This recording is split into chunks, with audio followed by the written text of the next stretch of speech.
A Day in Colonial Haiti by Philippe Girard. Narrated by Carrie Wilson.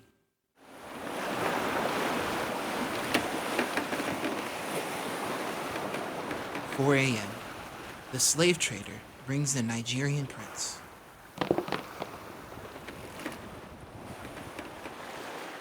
Followers of voodoo often dream of returning to Africa. The slave ship, Charming Louis, just came from there. The ship's captain is carefully charting his way through the Bay of the Cape.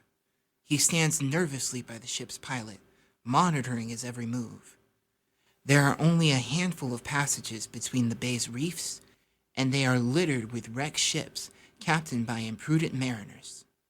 Christopher Columbus himself lost his flagship in northern Haiti in 1492.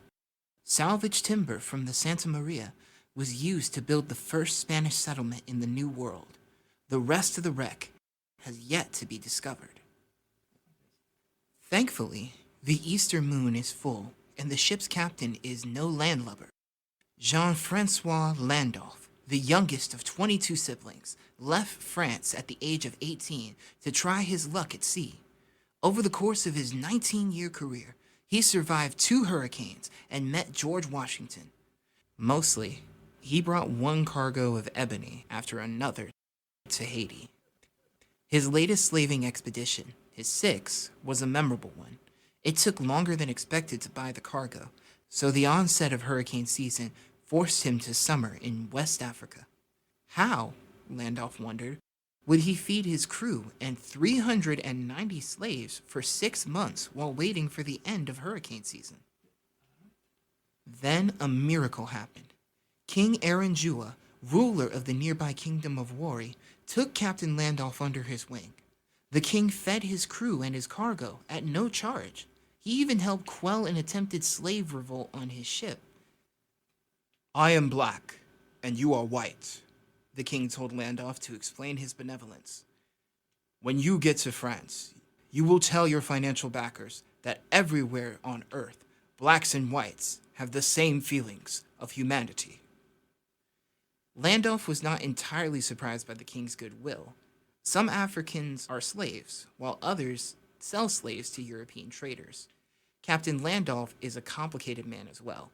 He trades African flesh for a living, but he doesn't despise their kind.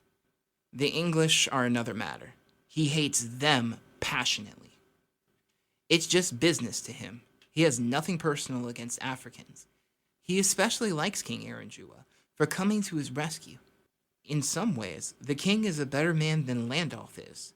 When Landolphe rescued an imperiled crew some years back, he sued to be compensated for his trouble. During his forced stay in Wari, Landolphe noticed something interesting.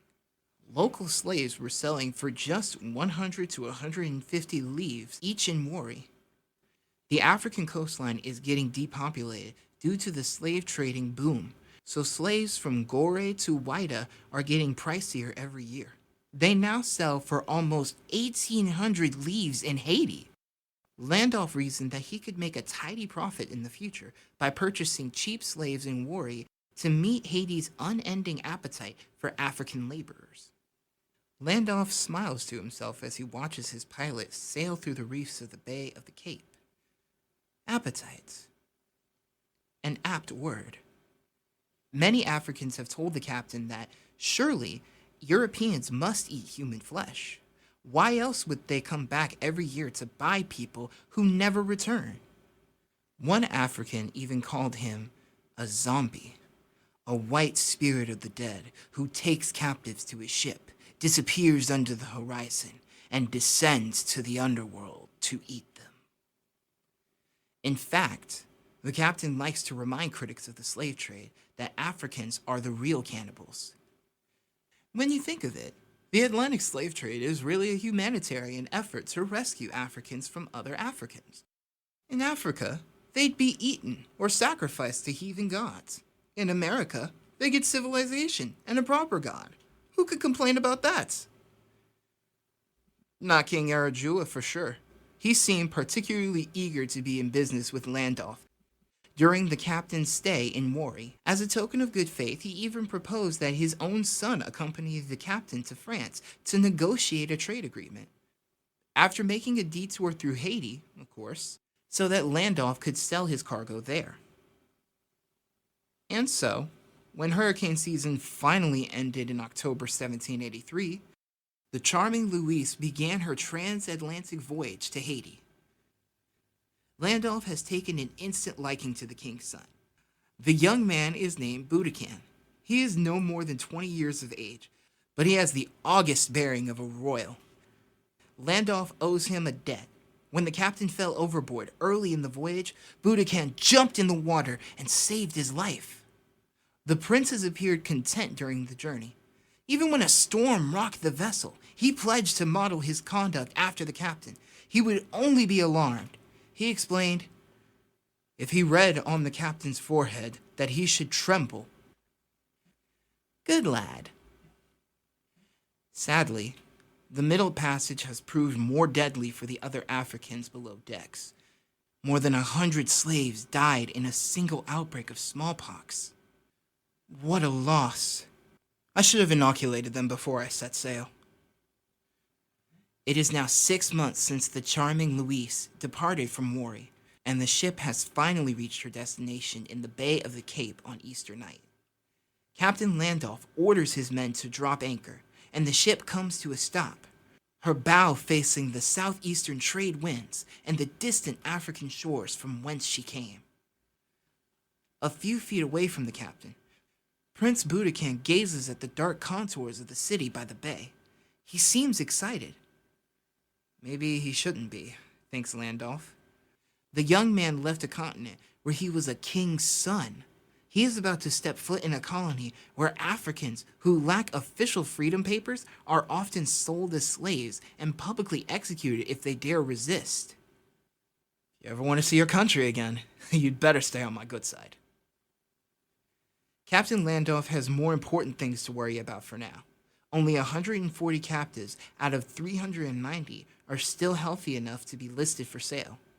That's a 64% loss rate. A real tragedy. I will lose money on this journey. But the captain will try again. Haiti's plantation sector is booming, and the workforce cannot sustain itself, let alone grow, because slave deaths far outnumber births each year. Some Parisian philosophers may complain about the captain's line of work, but as long as they want to put a sugar lump in their cup of coffee when they discuss the rights of men in their salons, there will be a need for people like Landolphe and his African allies. Without slavery, no colonies. Landolphe orders his crew to get the cargo cleaned up and brushed. In a few hours after the sun sets, the health inspector will come aboard, and the ship will be open for business. A note from the historian. The Charmante Louise was just one of 42 slave ships that stopped in the Cape in 1784, bringing a total of 13,472 Africans. With total sales of 800,000 slaves during the colonial era, Haiti was a bigger market for African slaves than the U.S. was. Marc Boudakan got to meet Haiti's governor, Boudakan, who is featured in the 7 p.m. chapter, and the governor treated him as an esteemed guest and gifted him an engraved sword. Then, Capitaine Landolphe and the Prince, Boudakan, set sail for France in July 1784. They lived in Paris for 2 years, just down the street from the residence of U.S. Ambassador Thomas Jefferson, and they got to meet King Louis XVI in Versailles. Then, they returned to the Kingdom of Warri in Nigeria to establish a slave trading post there. Boudakan died of poisoning around 1799 because, according to Captain Landolphe, his African rivals thought that Boudakan had become too French during his overseas journey. This book is available on Amazon as an audiobook, a Kindle ebook, a paperback, and a hardback.